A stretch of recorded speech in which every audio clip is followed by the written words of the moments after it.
Hello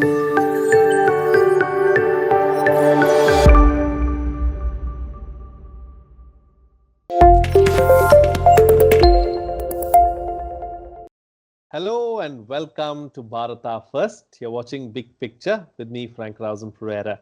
And since you are here, I would like to thank you for your continued support. For those of you who haven't already subscribed, please subscribe, hit the bell icon, and then all notifications. Do follow our social media handles for all the latest updates, and you can also subscribe to our weekly newsletter to get incisive content. The Bharata First team is also running a daily quiz. The winner will get a chance to interview me. The program is called Hot Seat. Details are in the description of this video. There is also a contribution link for those who would like to contribute. Do continue to show your love and support to keep this content alive. Now, India has detected 1,15,736 new cases of the novel coronavirus on Tuesday, the highest number so far. Of the total, Maharashtra reported around 55,000 cases, while Chhattisgarh scaled a new peak of 9,921 cases. Karnataka, Uttar Pradesh, and Delhi reported more than 5,000 cases each. Now, amid demands from certain sections of the society to open up COVID-19 vaccines in view of the rising cases, the center on Tuesday said that the aim was to protect the vulnerable population and to vaccinate those who require it, not those who want it. Now, stating that the cases were spreading faster than last time, Dr. V.K. Paul, who heads India's COVID-19 task force, said that the next 4 weeks will be critical. In this edition of Big Picture, we will analyze the second wave of COVID-19 in India. Joining me on the program today are T.K. Arun, consulting editor of the Economic Times, Dr. K. Madan Gopal, senior consultant health, Niti Aayog, and Dr. Raman R. Gangaketkar, Dr. C.G. Pandit, National Chair, ICMR. Thank you to all my guests for joining me on this edition of Big Picture. Dr. Raman, let me start the program with you first. Let's try and analyze and understand the current COVID-19 situation in the country. What is it that has ensured that this second wave has turned out to be so deadly? Is this something that was expected? Absolutely. This is something which is expected. No, if you actually see the data that emerged from the Western countries, USA or European bloc in itself, what it actually showed was second. Not only second wave comes, even third wave is being witnessed elsewhere. This particular infection, since you do not have an effective cure, you find that the vaccine that you provide tends to reduce only severity of the disease or death, but transmissions tend to continue. You find that COVID appropriate behaviors, as it is, is a behavioral issue. People have to be involved. It's people who will do it. Naturally, this infection will keep on coming back to us until the time it becomes endemic, or we find an effective cure and a very strongly effective vaccine. That's something which should actually have had been expected. If you only see, the only evidence that tends to come is from China. In China, they managed to curtail everything through huge testing. Whenever they detected a new case, they in fact tested crores of people, even if they have detected a cluster, small cluster of cases, because the entire world has been committing the same mistake, which perhaps should never be repeated here from. And that is, when the infections decline, what you should do is you should intensify your interventions, whatever you know, rather than lowering the guard.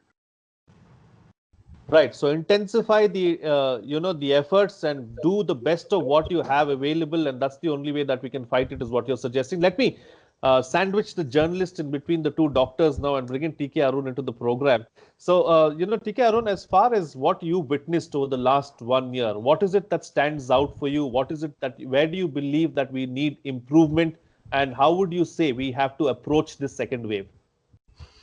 Yes, a lot of what was done in the first year is actually superseded by the arrival of the vaccines. the focus now should be on maximum saturation coverage of the vaccination. Now, unfortunately, we don't have a large enough supply of vaccines. And equally unfortunately, there doesn't seem to be a concerted effort to increase vaccine supplies. I would like to see all the vaccines that have been approved by the US FDA or the European Medical Agency or the UK's drug regulator to be approved in India with minimal delay. This is for an emergency authorization, not for detailed studies to. I mean, see, basic thing is that the Indian diaspora is present in all these places that we talked about. In the US, they are about 1.2% of the population. In the healthcare system, they are they have a larger representation, and all of them have got shots. If any of these vaccines have an adverse effect on Indians because of the genetic type that would have been manufactured there, that hasn't happened. So I think it is a safe bet to approve these sanctions for emergency use without wasting delay on extensive trials in India. That is one source of increasing supplies. Second thing, there are a great many vaccine manufacturing facilities which are going waste without being put to produce vaccines. Why? When the world needs vaccines, why are we allowing available facilities to go without producing vaccines? I think this is the time for India to stop waiting for its appeal at the WTO Council, asking countries to waive the intellectual property rights on vaccines and other therapeutics related to COVID, and issue compulsory licenses on the Johnson vaccine, on the Johnson & Johnson vaccine, and the Novavax vaccine, and start producing them at scale in this country. This is what will actually save not only India but the entire world. We need to increase vaccine supplies. And given this, that is second wave in India is right now sort of localized, 8 states, and within those states, some districts have greater incidence of this infection. We should divert vaccine from less affected areas to give saturation coverage to those most vulnerable areas and vaccinate as many people as possible right now. So I think increasing vaccine supplies and driving vaccination, these are the things we should do right now. Right. All right. Dr. Madan Gopal, let me come across to you now. So what should our strategy be really as far as dealing with and tackling the second wave? You heard what Dr. Ganga Khetkar said and Mr. T.K. Arun have already said. As far as, intensifying our vaccine production in terms of, covering a large net across the country, what should our strategy be? So, Dr. Ganga Khetkar and Mr. Arun has already pointed out what are the reasons for that. The strategy has been outlined. That means we are only focusing on the states which have reported a large number of cases. That's one thing. But another thing is there are certain other states which needs to be watched, where the transmission is now on the little bit of rising. And we have already flagged that states, and we are watching that state very closely, because when the infection is low, you can intensify your efforts in doing the contact tracing as the China has done, as Dr. Khetkar has pointed out, that even a single case there, they did crores and crores of testing. That kind of effort is required in the state. Whatever the states which are showing a peak, you will do a different kind of strategy. But the states which are neighboring the states, that's the problem lies there. The Uttar Pradesh is showing a rise, Bihar is showing a rise, Jharkhand is showing a rise, West Bengal is showing a rise. These are the states which we have to watch, and whatever cases are there, the intensification of testing and other things has to be in that place. The basics of epidemic has to happen in the places where the transmission is at the lowest end. Wherever the breaches have happened, the strategy differ. That means you have to entirely see that the vaccination drive happens, the containment zones are made. That kind of strategy is there for the states and the districts which are showing rise of case. But the strategy for the states which are now on the staring at a rise, the districts which are neighboring this states, we have to have a different strategy for that, and that exactly where the things are happening. The other thing which I want to just highlight, that the ramping up of the manufacturing facilities, that's a very, very crucial aspect for vaccine production, and whole of the globe is grappling with that issue. There are a lot of facilities which are available. It's not only just ramping, because we at the government level, I think this aspect is already being factored, that how to ramp up the production facilities. Right now, as you have rightly pointed out, that they are grappling with the issue of vaccine supplies issues. and we have to see that how it can we quickly overcome that. Otherwise, we would be seeing the second phase. Now the infection from the urban areas, it has traversed to the tier 2 and tier 3 cities. From that, it will go to the other areas as well. It is progressing. We have to see that how we protect that infection, the uninfected population, how we can protect that. That means how we can check the infection from spreading to the other areas, which are showing a slight rise, and things can be managed very effectively at that places. Over to you, Ab- please. Absolutely. All right. Dr. Gangaketkar, do we have the capacity to deal with this second wave? When the first wave hit us, there was a sense of fear, there was a sense of anxiety. The people also were extremely scared. Now it seems like, the people are less worried. People are not following COVID appropriate behavior like they did in the past. That is one aspect. How much of a problem is that causing? Secondly, how have we improved our capacity over the last 1 year to deal with this situation? Yeah, in terms of the raising the capacity, if I recall what was the situation in the at the time when the decision to lockdown was taken, there is a huge difference now. Now the healthcare infrastructure will be in a better position to handle.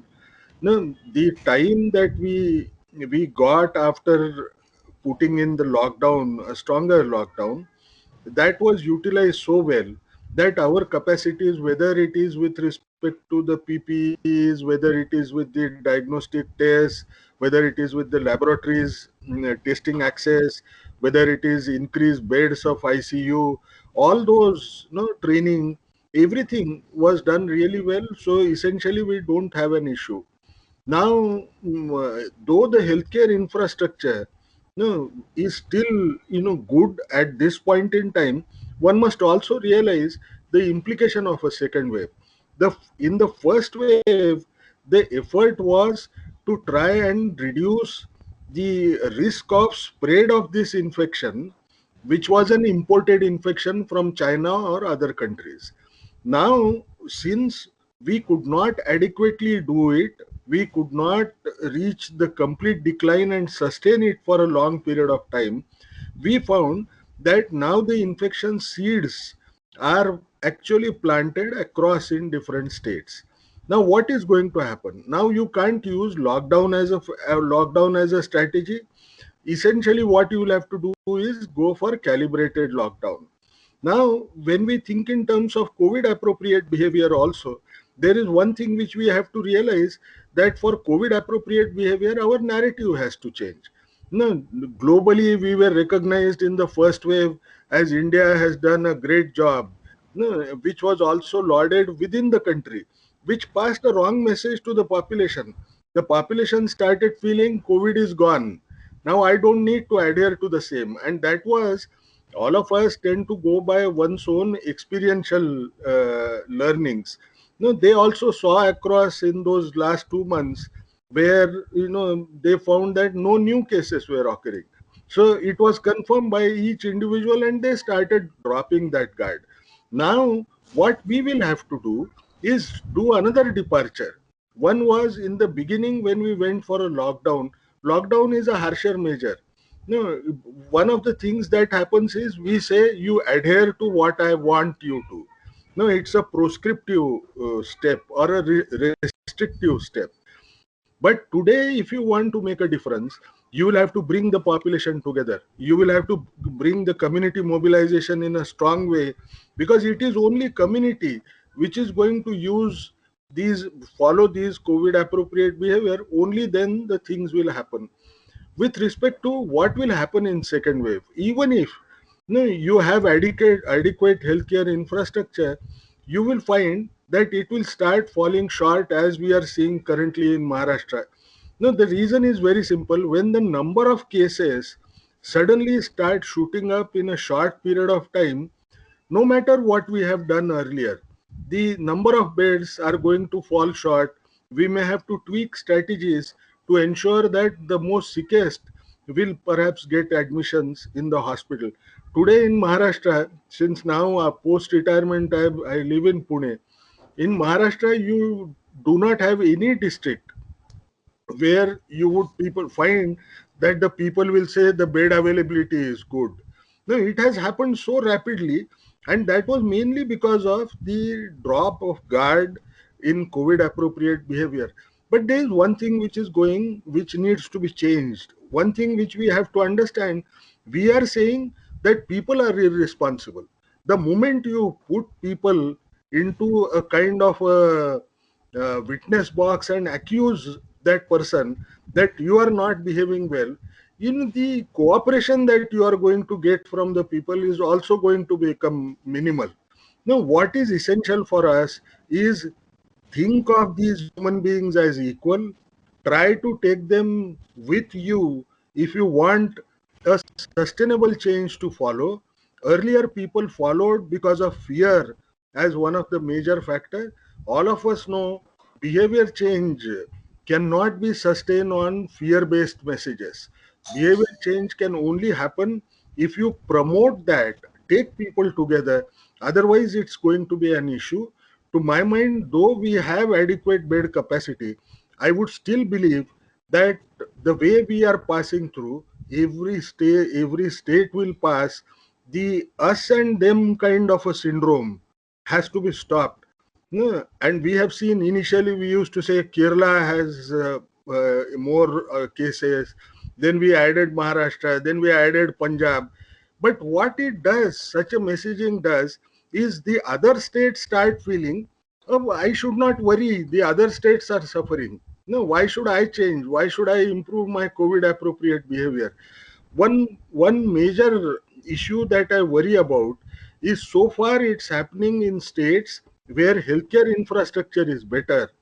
But today, those states which are not reporting the cases for right or wrong reasons, or whether it could be questioned or whatever, there the healthcare infrastructure is weak, the population density as such is very high, and I do not know how situation can be handled so easily unless we start interventions in a differential manner, as Dr. Madan Gopal tried to indicate. Though Right. I believe vaccination should be one strategy which should be adopted faster in places where the infection has not been reported, rather than in outbreak situations like in Maharashtra, because that may not give you adequate time. You will always require 2 months time to actually have sufficient immunity and vaccines impact as such. So we'll need to Right. have differential strategies if we want to control this. Absolutely. Differential multi-pronged strategies really if you have to control the second wave and the situation is getting worse by the day, but it's not something that we can tackle. We have to ensure that we put our best foot forward is what Dr. Raman is suggesting. TK Arun, let me go back to a point that you were making initially. There was a lot of gain that we made as far as vaccine diplomacy is concerned. We tried and sent out vaccines to several countries around the world. And do you believe the second wave and the number of rising cases in the country now is going to ensure that our focus is going to be more domestic, and that way we could possibly lose out on our opportunity because we are considered to be the pharmacy of the world. We were looking at supplying vaccines to the entire world. Is that now going to be an opportunity lost? See, it is not just a question of losing your standing as a supplier of vaccines and medication to the entire world. India already is the largest producer of vaccines by volume, although not by value, in the world. The issue is, if you allow this virus to mutate in the wild without being tackled, it could mutate into something that the existing vaccines fail to control. Therefore, it is vital not really to vaccinate your own population, but to vaccinate the entire world. I don't see, I just can't understand why this urgency, that this window of time that we have to vaccinate people is not too large, doesn't strike the policymakers. Now, Biden has announced that America is back very boldly and bravely. He is boasting. Where is it back? The US hasn't exported one single dose of vaccine. Not only is not exporting vaccines, it has clamped down on export of the things that are required to manufacture vaccines. There are adjuvants, there are various chemicals, there are these vats in which you do the culture. All these things which the US has some large proportion of the world capacity, they are clamped down on exports. So ideally, the US government should be buying out the IPR of the companies that manufacture their vaccines and allowing the know-how to be available to the world as a public good.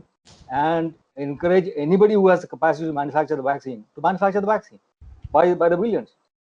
You know, these vaccines have some 80% efficacy, which means if you want 60% of the population to be covered, then you need to vaccinate 75% of the population. So if 75% of the global population has to be vaccinated twice, we need in excess of some 11 billion doses of vaccine. And that will be produced now, not over our lifetime. And this cannot be done unless you lift the IPR and make it available free to the rest of the world to manufacture. India has the capacity to produce far more vaccines than we currently manufacture. Merck in the US is one company that traditionally produces large amounts of vaccines, but their vaccine candidate did not succeed, and so their capacity is going unutilized. Why? They should be producing billions of doses of vaccines and supplying to the world. Now, unless these things are brought to the public discourse, no action will be taken. So, I mean, while it is important to have COVID appropriate behavior within the country, for leaders not to abandon their masks when they see a crowd and start dancing with them as if, COVID is something happening in some other country just because it is an election campaign. While these things are important, it's also important to increase the supply of vaccines and to take concrete action. We have been appealing, along with South Africa at the WTO, asking countries to waive their IPR for all COVID-related therapeutics and vaccines. AstraZeneca is not trying to make profits during the pandemic. No other company, vaccine manufacturers, made that commitment. Apart from China, China is doing it to gain soft power to evade responsibility for having brought COVID to the world. But India should be taking the lead to issue a compulsory license. If the countries are not voluntarily waiving IPR, and IPR is creating a problem for increasing the supply of vaccines, India should issue a compulsory license and manufacture the vaccines that India is capable of producing and increase the global supply and continue to export to the entire world. We shouldn't be restricting exports because it is important to vaccinate the entire world to prevent the virus from mutating into things that we cannot control later. Correct. Absolutely. Very valid points raised there. Dr. Madan Gopal, let me come across to you. Let's also talk about what are some of the lessons that we've learned over the last 1 year. What is it that we've learned from the other countries around the world as well, because they've seen a second wave and third wave as well. What are some of the biggest challenges? How do we address them? A very important question. Franco, what has happened during the last 1 year? So initially, as Dr. Raman has pointed out, it was a fear. Fear element played a lot during the initial part of the epidemic.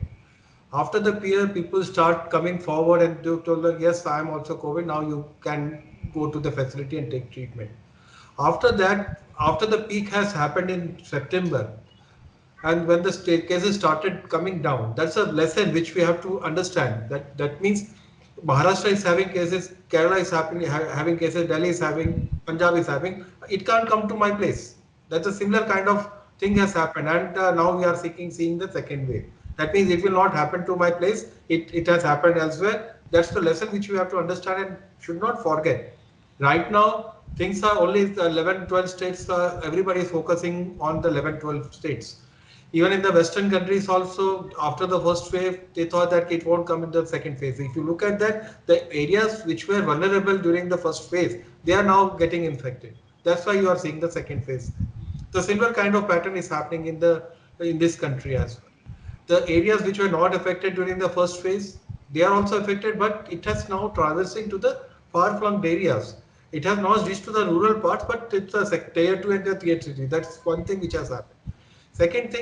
Second lesson which we should not be forget, that the case per se, the preparation which we had initially when we projected that we have to prepare ourselves for 1.5 lakh case surge per day. Everybody laughed at us. When we did that projection, we told that Niti Aayog is projecting 1.5 lakhs cases per day. Now we are staring at that. Today it's 1.1 lakh cases. At least the headroom is available. With the advent, as we have matured in the progression of the pandemic, now we are better prepared. As Dr. Raman has pointed out, that during the lockdown and now the post-lockdown and after 1 year of that thing, now you are very, very well prepared. Previously, we used to have all the people coming to the quarantine center and the COVID care centers. 80% of the people were there and 20% were requiring hospitalization, ICU and your oxygen therapy. Now, 80% of the patients are managed at home across most of the states, and only 10-15% they will be hospitalized. Of that also, few are requiring oxygen, and only very little number they require a ventilation support. That kind of maturity is happening. The treatment, standard treatment protocols, the treatment protocols have been standardized now. Now, if what happens, the algorithms are well defined as compared to the. That's why we are having the lowest mortality. But some of the states which are having their own protocols and other things, then a lot of private sectors are there. They have their own protocol. You see the mortality pattern in that states. Whereas as that maturity came with the advent of with the progression of the pandemic, so we are now being able to avoid deaths, but still a lot is to be done. With the start of the vaccination, a euphoria was created. That means if this is another tool which is available to us for control of the vaccine. We should understand that. After the vaccination, as Mr. Arun was pointed out, that we have lowered the guard. The people who the other people follow, they usually follow the people that if some leaders they are not wearing masks, they are not maintaining anything, they will emulate that, and that thing is happening.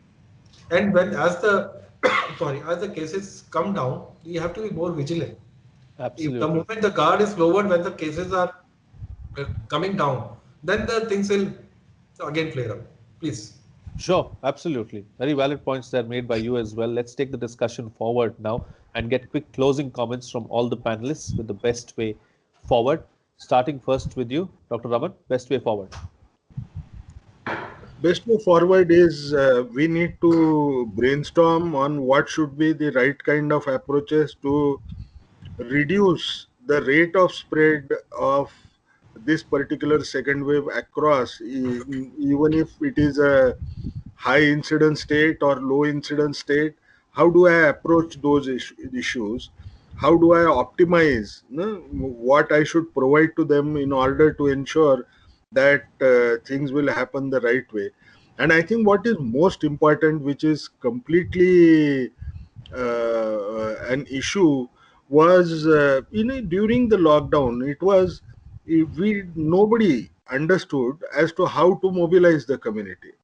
There was a different kind of a model, that if your leader says that there is a lockdown and requests you to follow you, things will happen the right way. But have we understood how to mobilize community? I still don't think so. I think unless you involve people, you will never be able to take those people along to try and ensure they will wear the COVID, ensure that they adhere to COVID appropriate behavior, and also take vaccines. Vaccines require a huge amount of transparency, because you never had the time to prepare the community. We could have had either used time to prepare the community sometime in the month of December, but that opportunity was missed. The result is today neither the vaccine hesitancy is pretty high, though you keep on lowering the age. You will also find that even those 45 plus, their numbers are slowly dropping from the way we anticipated at one given point in time. I think Sure. we have to do both the things: approach vaccine hesitancy through transparency, Mm. and second most important thing which we have to understand, treat everybody as equal, whether it is government or a single person who belongs to the community, and involve them together, and battle perhaps could be won only if we come together. Absolutely. Take care, Arun. We have to increase vaccine supplies and increase the scale of vaccination as something that we haven't attempted in the past for any kind of disease. That's the only way we'll be able to tackle this. And secondly, COVID appropriate behavior must be stressed. We must get community leaders, celebrities, political leaders, etc., to send this message loud and clear that without COVID appropriate behavior of wearing a mask, keeping a physical distance, and washing your hands, you are likely to make yourself and your dear ones vulnerable to this disease. There is something called long COVID. So even if you have caught the disease and recovered, there is a 10-15% chance that you will have problems 6 months later. This must also be impressed upon people to make sure that they follow the right precautions. And finally, people must be conditioned to accept the importance of the vaccine. Vaccine hesitancy must be tackled effectively. As a proportion of the population, eligible population, only a small percentage has been vaccinated right now. And we are doing these silly things like turning away healthcare workers who have come forward to get vaccinated now on the ground that your turn was earlier and now we don't have enough vaccines for you. These kind of things should be removed. Healthcare workers are some of the most vulnerable people in this country, and they are most likely to pass it on to others. So if somebody comes forward and says, give me a vaccine, don't turn them away saying that your time was earlier. And we should avoid comprehensive lockdowns because people are likely to die of starvation as well as from disease. Absolutely. And Dr. Madan Gopal, close the show for us with your quick concluding remarks. Okay, thank you, Frank. One of the important thing is that we should be having a differential strategy to how to prevent the spread to the unaffected area, the states with lower incidence of cases. Second is how to reinforce the attitude of this COVID appropriate behavior. We can't be saying that you are responsible for that kind of thing. The narration has to be changed. We can't be blaming people for this kind of thing. They usually emulate the readers and other people. We have to be very careful in blaming the people. Otherwise, the community movement and the community participation, which we have been talking, that would be a very, very serious challenge. We have to address the vaccine hesitancy because a lot of reports are there about one vaccine. So we have to see that how we address that issue. Vaccination is one of the area. Apart from vaccination, we should encourage people to come forward, don't hide their illness and test themselves so that they can isolate themselves and they can act responsibly. That kind of narration we have to create. That's Absolutely. all. Absolutely. All right. Thank you to all my guests for joining me on the program and putting things into perspective for us. What's coming out of this discussion is that the second wave of COVID-19 is upon us and the next 4 weeks are critical. This was on the cards and nothing new, as similar waves have been witnessed around the world. This time we are better prepared than the first wave, but if we let our guard down, we will really suffer. We can't just have one approach to deal with the situation. We have to have a multi-pronged strategy and a differential approach. We have to tweak our strategy and, most importantly, mobilize and involve the community. We have to take everyone along and ensure and tell the people, tell the masses that this is something that we have to work with together, and only together can we conquer COVID-19.